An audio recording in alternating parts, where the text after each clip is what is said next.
and welcome back to Relationships, Terms and Conditions Edition.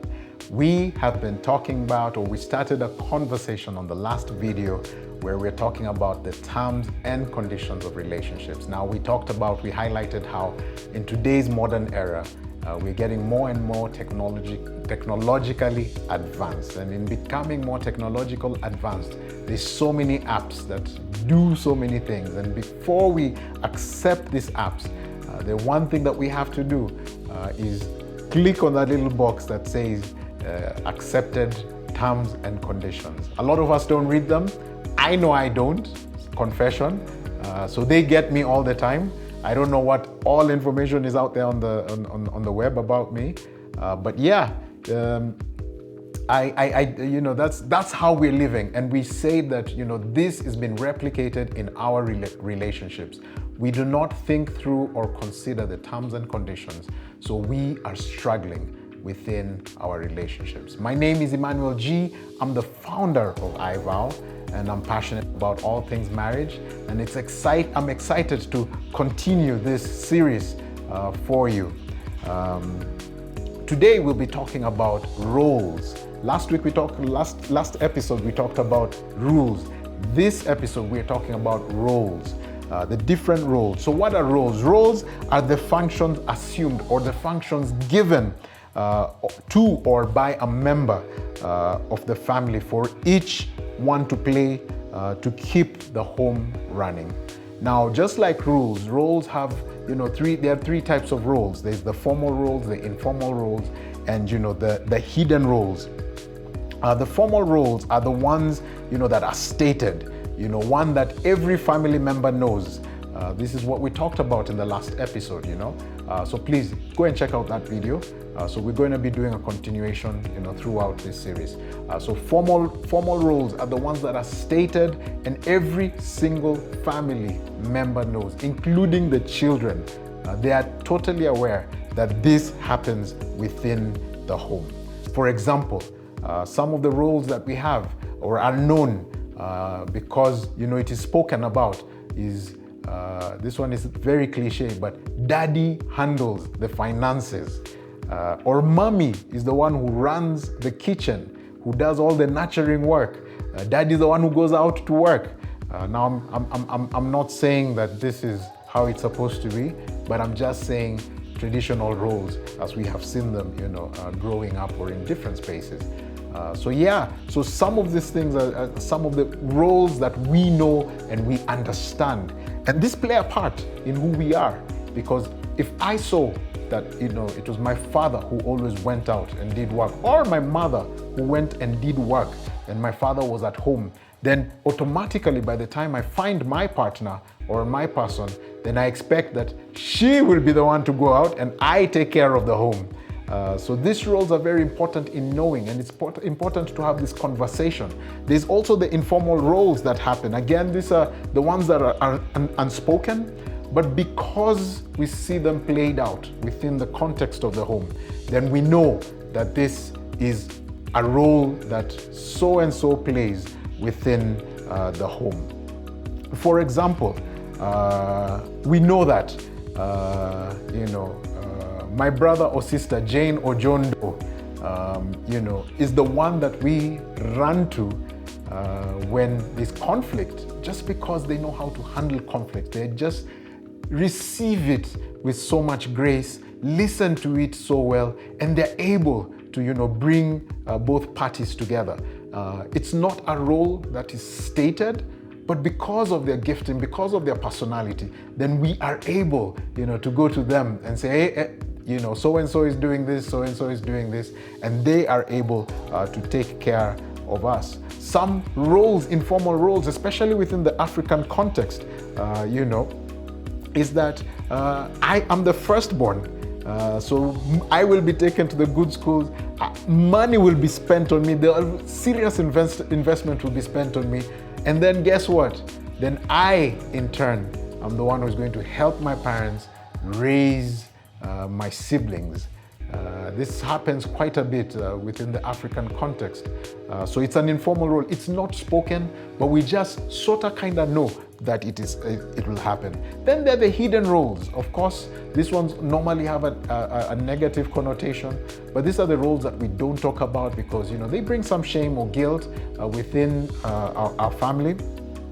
For example, we don't talk about X is the black sheep of the house. Yeah, that boy be crazy, that girl be nuts. We don't talk about that. Sometimes there are some things we see and we don't say. For example, like why is daddy's favorite child or mommy's favorite child? We don't say it, but we all know. We all just know deep inside because they get some serious favors, yet you get snapped at quite a bit. There's some like, our firstborn is our third parent. I think I saw this in my mom. My mom was the firstborn, and she was just like a second or the third parent, within their home. Her siblings really look up to her, and what she says becomes the gospel truth. Thank God, God gave her some crazy wisdom, and she was able to, guide and lead her siblings. Now, because we tend to replicate the things we see growing up, it is important for us to have this conversation. It's important for us to explore with our partner. What roles did you see growing up, and how do you see them played out within our relationship? Some of the roles that we could talk about is, for example, money management. Every home has a system and a structure that's laid out. Sometimes in some homes you will see one parent taking care of the big ticket items. Again, all the ones that I'm saying are cliche. These are very cliche in the traditional homes. For example, the father will take care of the house, the rent, the mortgage, then he'll take care of the school fees, pretty much the big bills, because traditionally the men made more than the women. So that happened that way then. But nowadays it has changed quite a bit, where women are making considerably more than a lot of the men, a lot of their husbands. So those roles are now being changed and transferred. And it's important for you guys to discuss, how was money managed? What is your expectation? What is your expectation within the context? And then you come to an agreement as a partner, as partners, that this is the way we will run our home. It might be what you saw, or you might check out what you saw and then adopt something that works for the both of you. How are investments dealt with? Who dealt with them? What kind of investments did we make? Did they make sense? It's important for you guys to think through that. Within the African context, a lot of people believed in land. So you find even my age mates and younger people are just buying land. But they do nothing with this land. It ends up being land that they sell much later in time of distress, when they could have actually put that in a money market or a treasury bond, and they would have made more money. So it's just thinking through these things a little bit more. Sex education. Whose role was it to talk about this? Did they talk about it?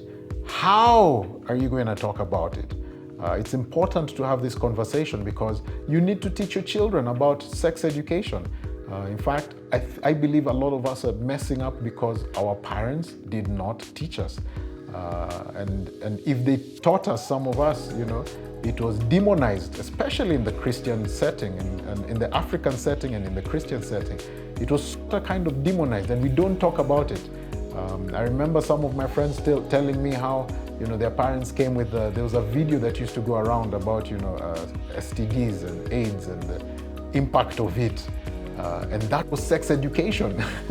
So I, as a relationship coach now, I'm sitting in the counseling room and meeting people who are struggling with the sex life, and they're struggling that, the man is just like, she doesn't even undress in front of me.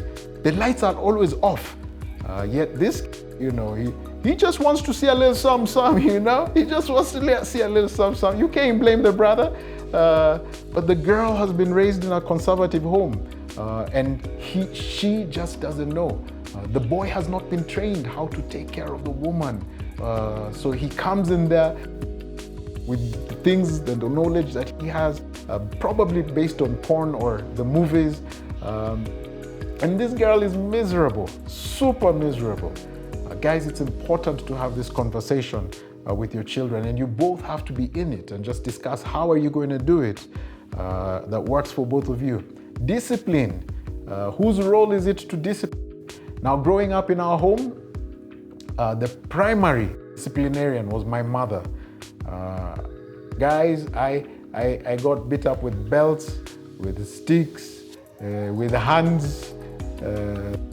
My worst of them all, I didn't mind the belts, the sticks, and all those.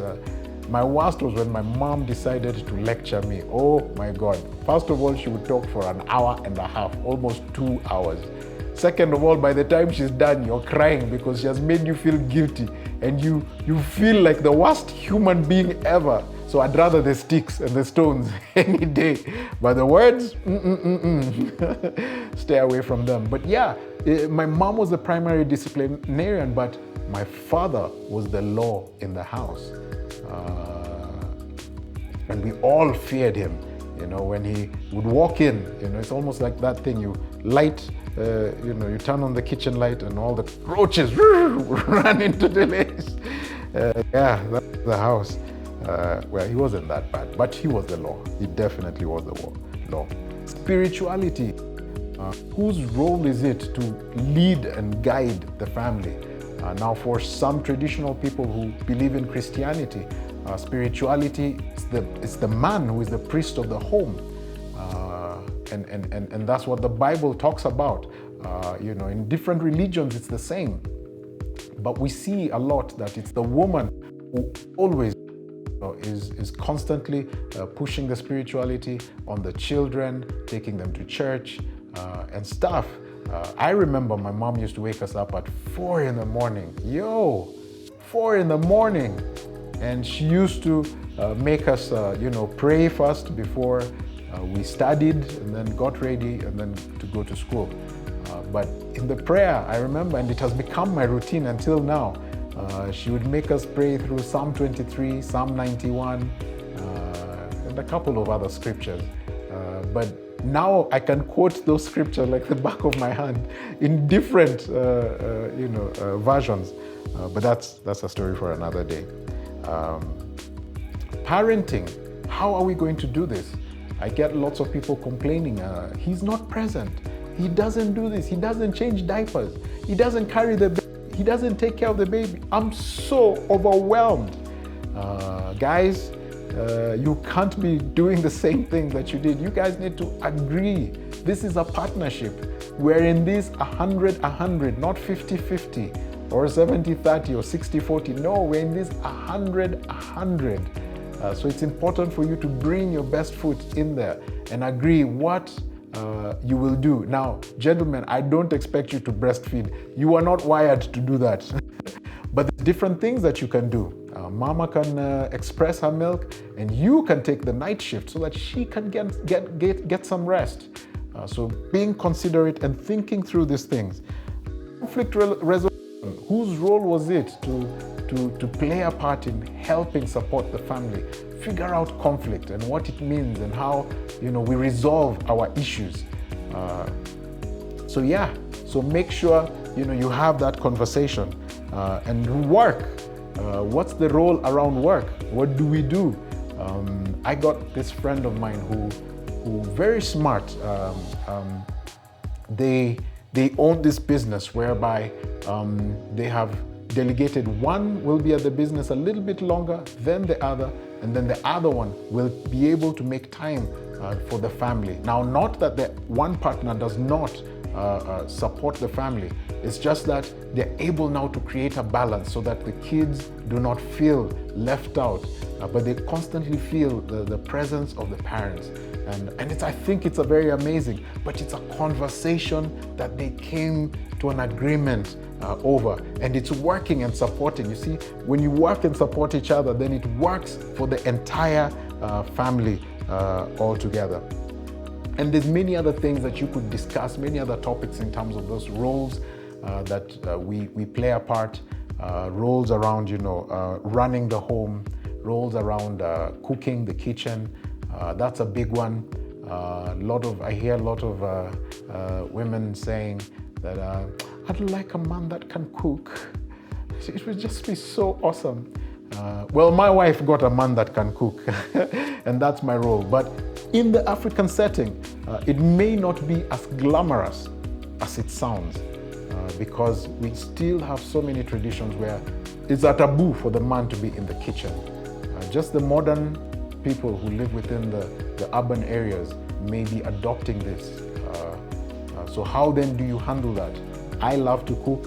In fact, I feel like it's my way of expressing love to my family, and almost like a love language.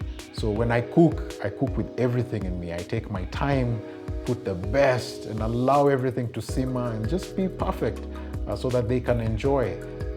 And I like to even serve my wife every once in a while.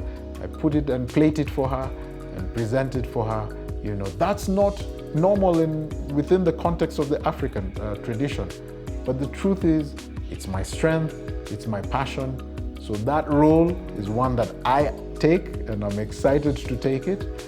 So again, this comes from having a conversation with each other. So guys, remember, it's important to talk about this because we are all evolving, we're all changing, and it's important to let your partner know where you're at. So have this conversation. Thank you so much, guys, for tuning in. Again, my name is Emmanuel G with iVow. Don't forget to like, don't forget to subscribe, don't forget to hit the notification bell and share this amongst your friends. Please like it right now. Like, yes, thank you. Well done, and we'll see you. This is Emmanuel G, and I'm out.